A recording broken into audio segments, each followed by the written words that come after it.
것을 벌었던 그 시기에 조선 총독부며 경찰서를 폭파하겠다는 생각은 참 대단한 것이었습니다. 이렇게 독립전쟁이 본격화되기 전에도 이 신흥무관학교의 졸업생들은 가능한 모든 방법으로 이 독립운동을 펼쳤습니다. 이 결정적인 때를 기다리던 이들에게 기회를 가져다 준 건 바로 3.1운동이었습니다. 1919년 3.1 만세운동 이후 이 젊은 청년들은 독립운동에 참가하기 위해 만주로 몰려들었습니다. 그들이 찾아온 건 바로 신흥무관학교였습니다. 신흥무관학교는 이미 국내외에 유명해져서 이 독립군이 되는 공식 루트처럼 인식이 돼 있었던 것입니다.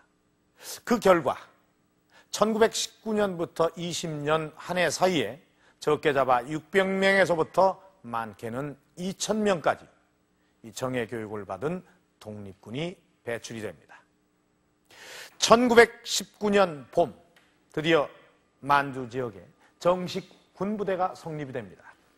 마침내 이 신흥무관학교의 학생들과 졸업생들이 고대하던 이 참전의 시기가 다가오고 있었던 것입니다. 전쟁 전야의 이 신흥무관학교에서는 어떤 일들이 벌어지고 있었던 것일까요?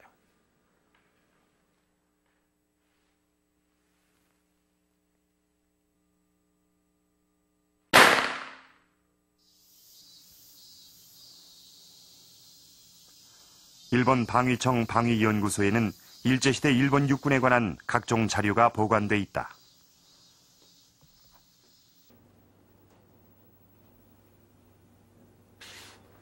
취재팀이 찾은 것은 일본 육군사관학교 역사책. 일본 육군사관 생도들의 학적 기록부라고 할 수 있다.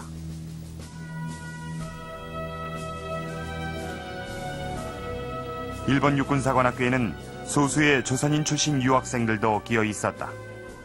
취재팀은 수백 명에 달하는 제23기 졸업생 명단 속에서 중요한 이름 하나를 찾고 있었다.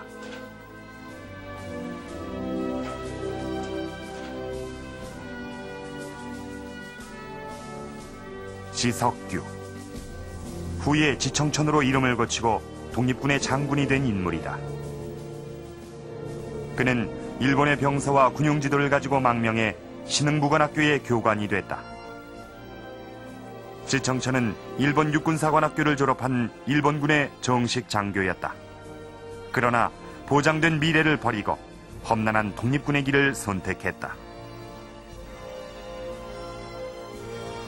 신팔균과 김경천 역시 같은 선택을 한 인물들이었다. 이들의 망명은 일본뿐 아니라 국내외까지 화제가 됐다. 많은 젊은이들이 신흥무관학교로 찾아들었다. 독립군을 꿈꾸던 젊은이들에게 이들의 소식은 하나의 희망이었다. 이청천, 김경천, 신팔균 이러한 분들이 조국 독립에 몸을 바쳐야지 일본 군대의 장교가 될 수 없다고 그래서 독립군으로 독립군에 투신을 했습니다. 특히 이청천 장군은 신흥무관학교 교관으로 임명이 돼서 이청천 장군이 일본 육사를 졸업한 정규교육을 받은 장교인데 신흥무관학교에서 독립군을 양성한다고 하니까 신흥무관학교의 청소년들이 물밀듯이 밀려들었어. 젊은이들이 몰려들자 신흥무관학교는 포화 상태가 된다. 신흥무관학교는 밀려오는 학생들을 받아들이기 위해 유하연 대두자의 새 학교를 세운다. 이로써 신흥무관학교는 추가가와 합리하에 이어 고산자까지 3개의 교사를 갖게 됐다. 이 3곳을 통해 1919년부터 1920년까지 1년 사이에만 1000명이 넘는 졸업생이 배출된다. 신흥무관학교는 개교 이래 양적으로 가장 큰 성장을 하게 됐다. 신흥무관학교에 신입생이 몰리는 동안 만주의 독립운동단체에는 어떤 일이 일어나고 있었을까? 1919년 봄 길림성에서는 만주 독립운동 사상 중요한 변화가 일어난다. 자치조직인 한족회를 주축으로 해서 정규군대를 보유한 서로군 정서가 만들어진다. 서로군 정서는 군부대와 행정기관을 갖춘 군정부였다. 신흥무관학교의 졸업생들이 염원하던 독립군 부대가 드디어 만들어진 것이다. 군정서라는 것은 이중적인 기능이 있습니다. 하나는 정부로서의 기능, 즉 이주 한인들의 생활 안정 대책을 세워주는 기능이 있고, 다른 한편에서는 총을 들고 직접 일본과 싸운다라는 무장투쟁의 기능이 있습니다. 이러한 군정서가 1919년에 등장할 수 있었던 것은 신흥무관학교를 중심으로 유하엔 지역의 강한 독립운동인의 기지가 건설되었다는 의미가 있고요. 다른 한편에서는 대단히 장기적이고 안정된 독립운동 기반을 구축했다라는 상징적인 의미가 바로 여기에 있겠습니다. 서로군 정서가 만들어진 것과 비슷한 시기에 연길에선 김좌진을 중심으로 한 북로군 정서가 형성된다. 3.1운동의 영향으로 흩어져 있던 각 독립군 부대들이 연합을 시도하기 시작했다.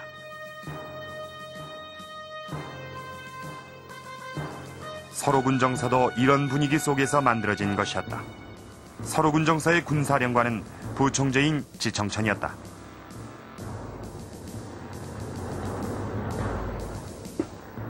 북로군 정서는 무기 공급이 원활했던 대신 군인들을 훈련시킬 만한 교육 체계가 없었다. 서로군 정서는 신흥무관학교라는 훌륭한 사관학교를 가졌지만 무기가 충분치 않았다. 서로군 정서와 북로군 정서의 연합은 독립전쟁을 승리로 이끌기 위한 안성맞춤의 결합이었다.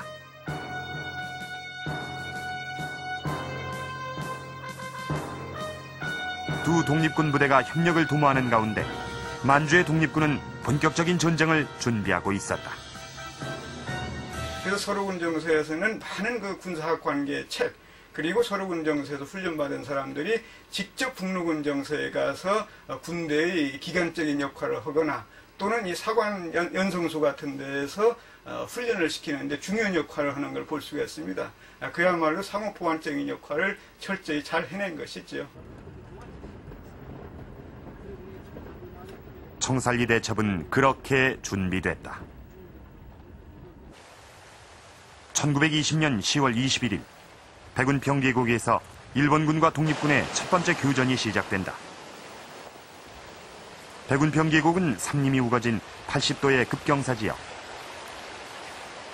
북로군 정서군은 100m의 벼랑을 낀 채 요지를 선점하고 있었다.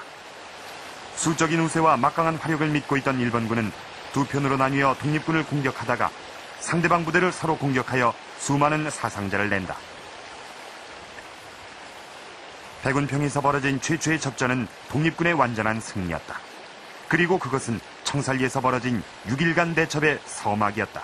전투는 전반 청살리 전역에서의 제일 첫 번째 전투로서 이 독립군들이 단순히 근거지 이속뿐만 아니라 일본군들과 용감히 맞서서 정면을 싸워서 승리할 수 있다는 신심과 용기를 북돋았었고, 전반 청살리 전역이 서막을 연 것으로서 역사에 장식되고 있는 것입니다. 백운평 전투를 시작으로 왈루구와 어랑촌, 천수평과 야지골 등 청살리 일대의 계곡에서 6일 동안 10여 차례에 걸쳐 접전이 벌어진다. 청살리 대첩의 주력 부대는 홍범도가 이끄는 대한독립군과 김좌진이 이끄는 북로군 정사였다. 그리고 북로군 정사에는 서로군 정사의 교관들이 상당수 참여하고 있었다.